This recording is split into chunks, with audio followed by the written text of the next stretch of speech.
wabarakatuh.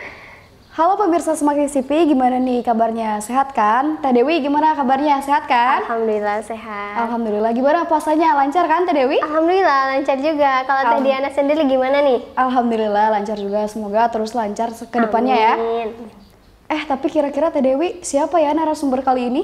Duh, siapa ya? Jadi penasaran nih. Yuk.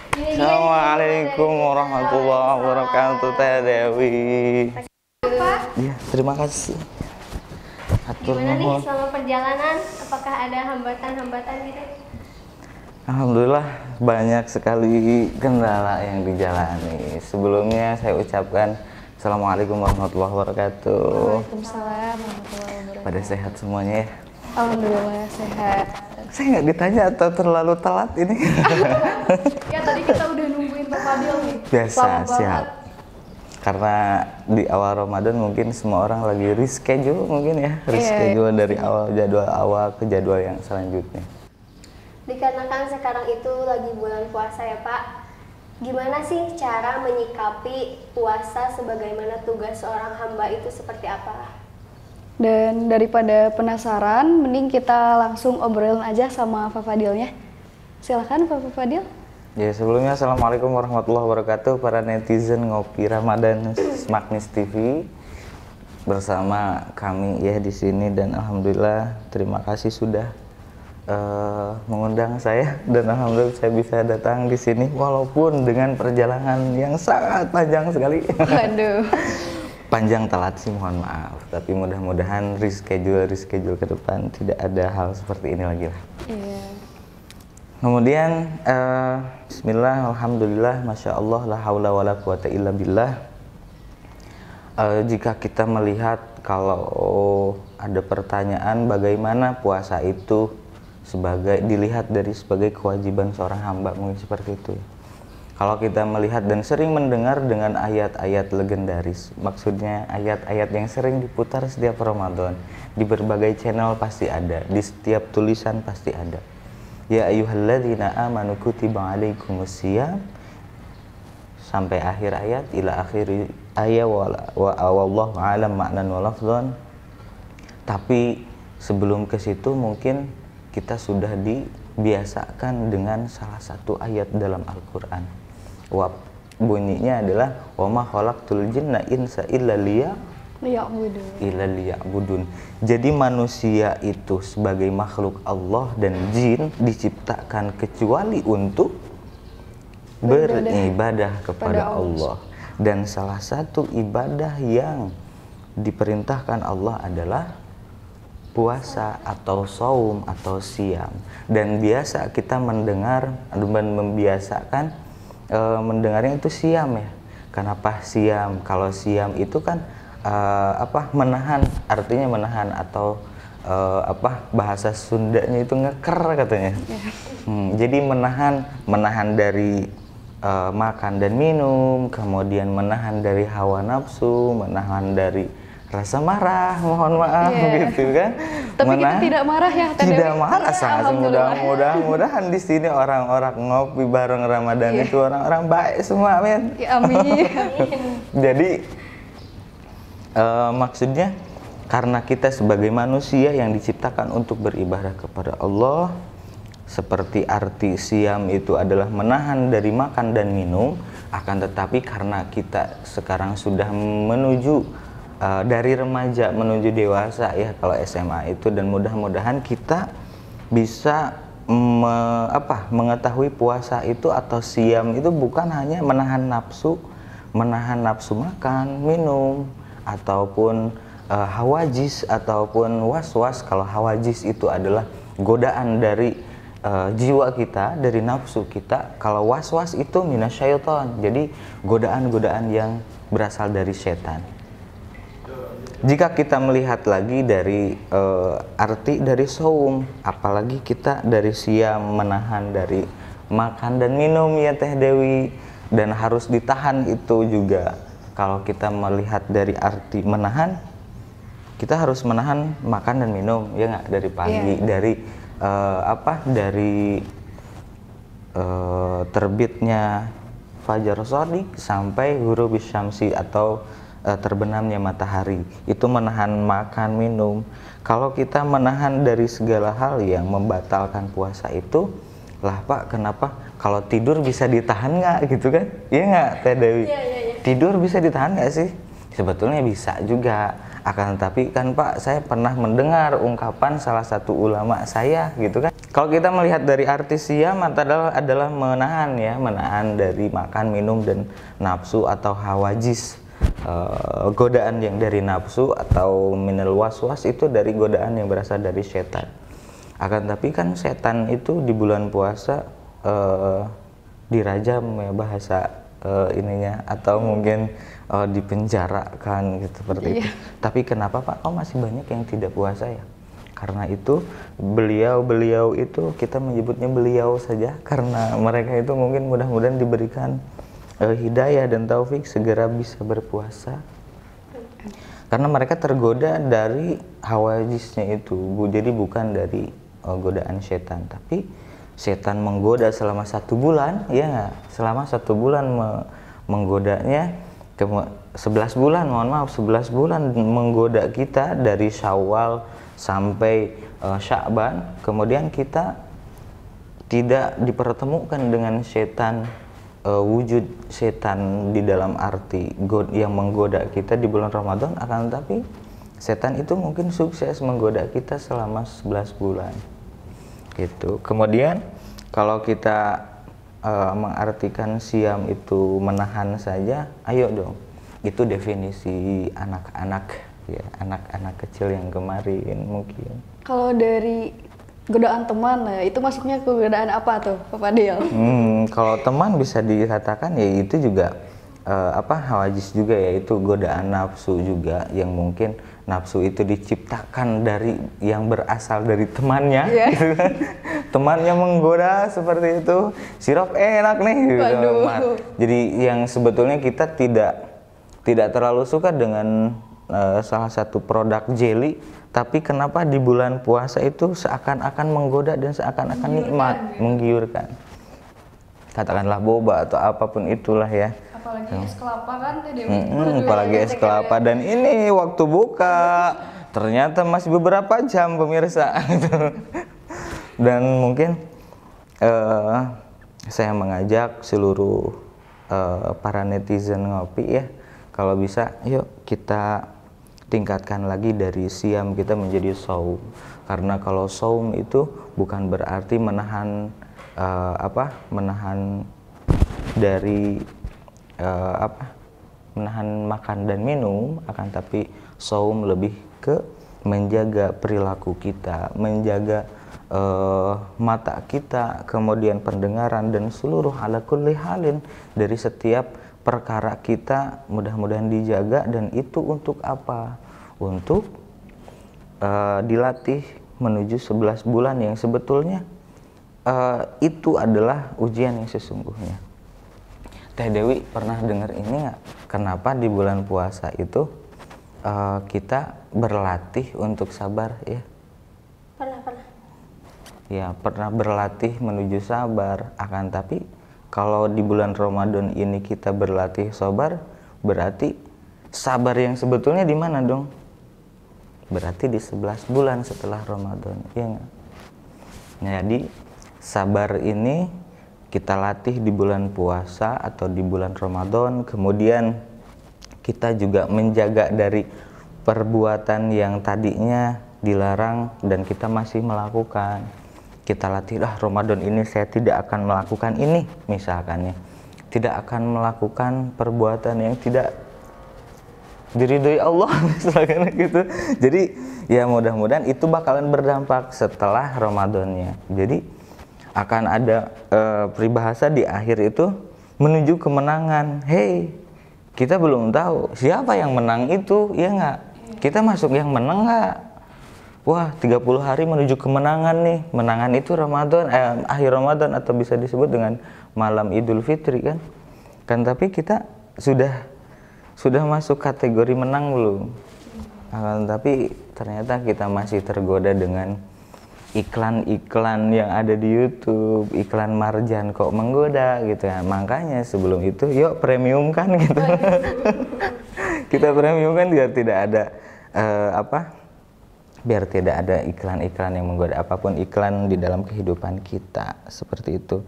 Jadi ayo kita tingkatkan dari siam kita menjadi shaum, bisa menjadi lebih baik. Yang tadinya kita menahan dari makan dan minum dan hanya bisa mendengarkan perkataan orang lain, baik itu baik dan buruk, ya kita nanti pelajari, oh ternyata kita harus seperti ini nih bertindak. Karena kalau misalkannya pernah mendengar kisah salah satu kisah Rasul, itu Siti Aisyah pernah dikatakan atau pernah digibahkan oleh sebagian warga dulu itu telah berselingkuh. Kemudian Siti Aisyah bersikap seperti apa? Wa ana asumu, saya akan berpuasa. Di sini maksudnya berpuasa bicara. Ketika Rasulullah tabayun bersama Aisyah, apakah engkau berselingkuh seperti yang dibicarakan para warga itu? Kemudian Siti Aisyah terdiam.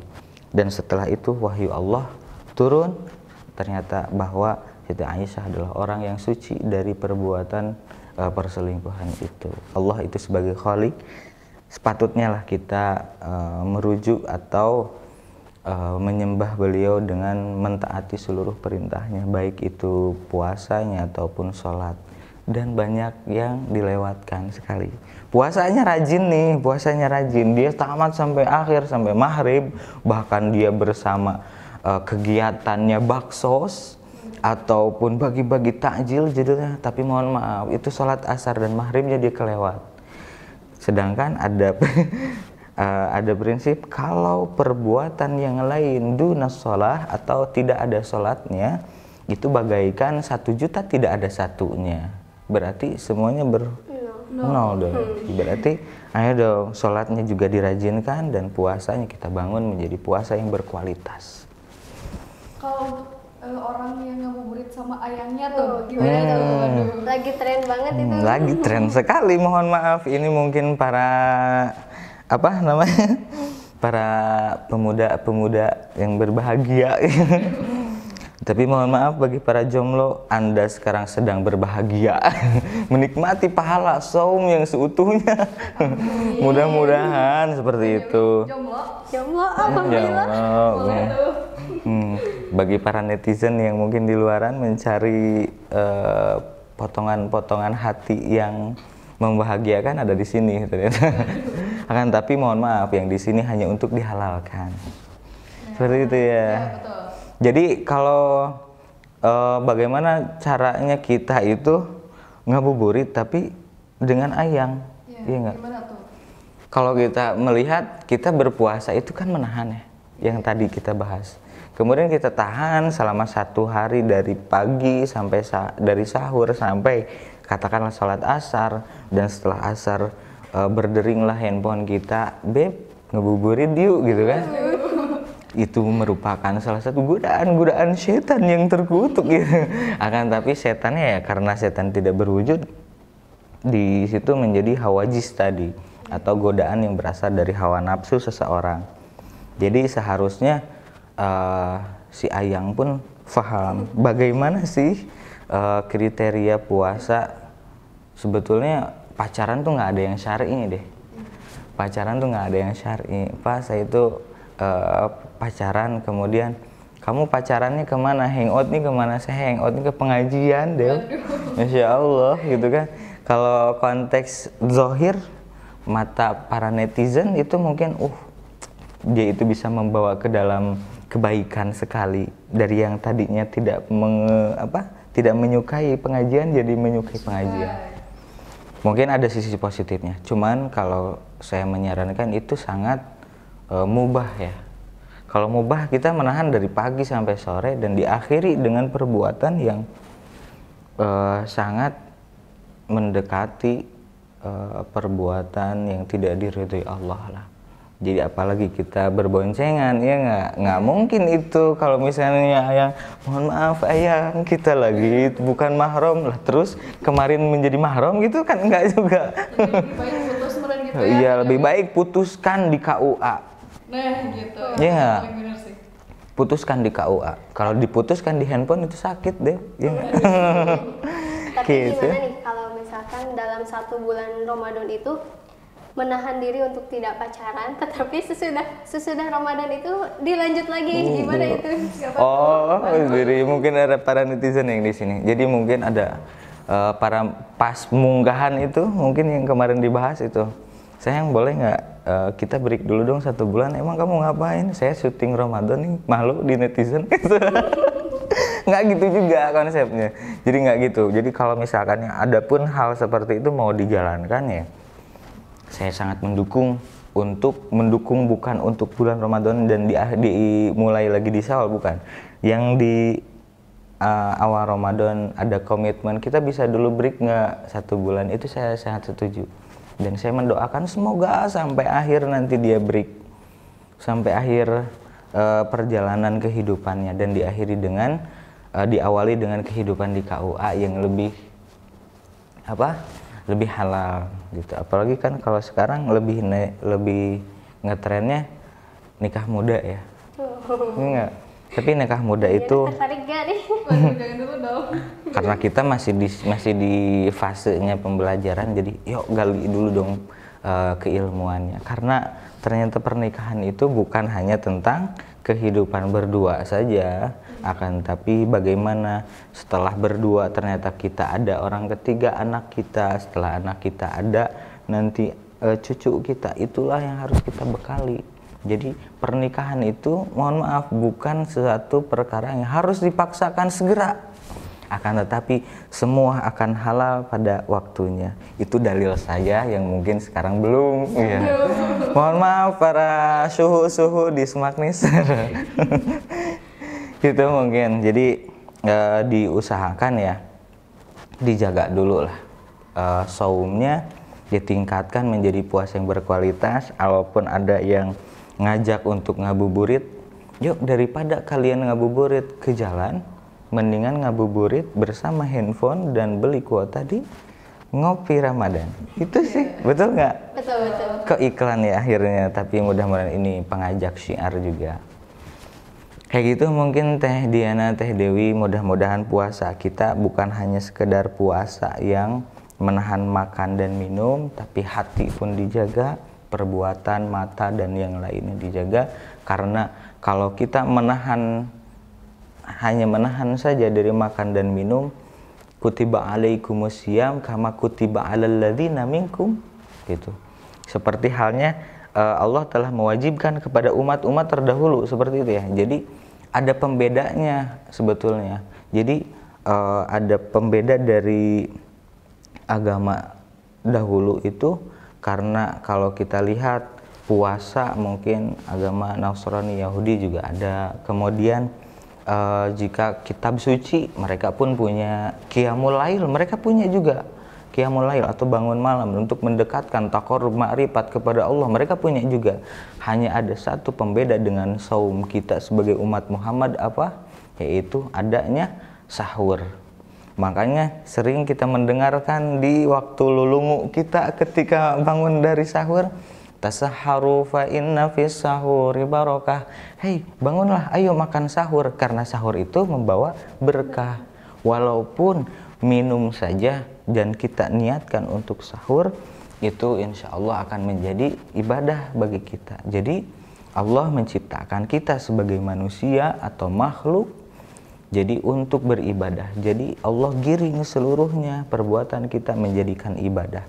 Termasuk puasa ini adalah salah satu ibadah atau perintah dari Allah untuk menuju ridhonya Allah. Kalaupun puasa adalah bisa berbohong, Dewi puasa nggak? Bisa saja ya sekarang bilang iya tapi padahal tidak, ya nggak bisa. Teh Diana, saya mah lagi nggak puasa ini, kan nggak bisa juga. Bisa juga sesama manusia mungkin bisa berbohong seperti itu. Akan tapi puasa adalah ibadah yang langsung bersentuhan atau berhubungan dengan Allah, para sang pencipta seluruh alam semesta ini. Seperti itu mungkin, mudah-mudahan bisa mendapatkan berkah. Mohon maaf ad-dhaif atas nama pribadi, Apabila ada kesalahan dan mungkin ada dalil-dalil yang kurang tepat, mohon petunjuk dari para masyaikh, para asatid, dan mudah-mudahan semua bisa menjadikan Ramadan kita sampai akhir nanti menjadi Ramadan yang karim, Ramadan yang berkah, mulia. Amin ya rabbal alamin. Alhamdulillah, ternyata obrolan kali ini insya Allah sangat bermanfaat bagi semuanya, dan semoga menjadi ilmu bagi Diana dan Teh Dewi juga, ya. Dan para netizen Dan seluruhnya. para pemirsa Smartness TV juga, semoga dengan adanya acara ini kalian bertambah ilmunya. Amin ya rabbal alamin. Dan mungkin ini pun menjadi salah satu ladang saya untuk membaca lagi, karena ternyata mempersiapkan hal ini bukan hal yang sulit, perlu beberapa hari untuk menyikapinya. Kalaupun ada salah-salah, kami memohon maaf dan mudah-mudahan minta diluruskan. Seperti itu, dan mudah-mudahan kita bisa bertemu kembali. Mohon maaf apabila saya telat dari awal. Gitu. Tetap semangat para host-host yang cantik jelita, dan mudah-mudahan menjadi kebanggaan Smartness TV dan Smartness juga. Nah, kayaknya udah mau buka nih, jadi kita tutup acara ini. Saya Dewi Mariska, Saya Dewi. Saya Fadil. kami mengucapkan Selamat berbuka puasa. Yang pastinya cuma ada di acara Ngopi Ramadan. Ngobrol perkara Islam. Wassalamualaikum warahmatullahi Wabarakatuh. wabarakatuh.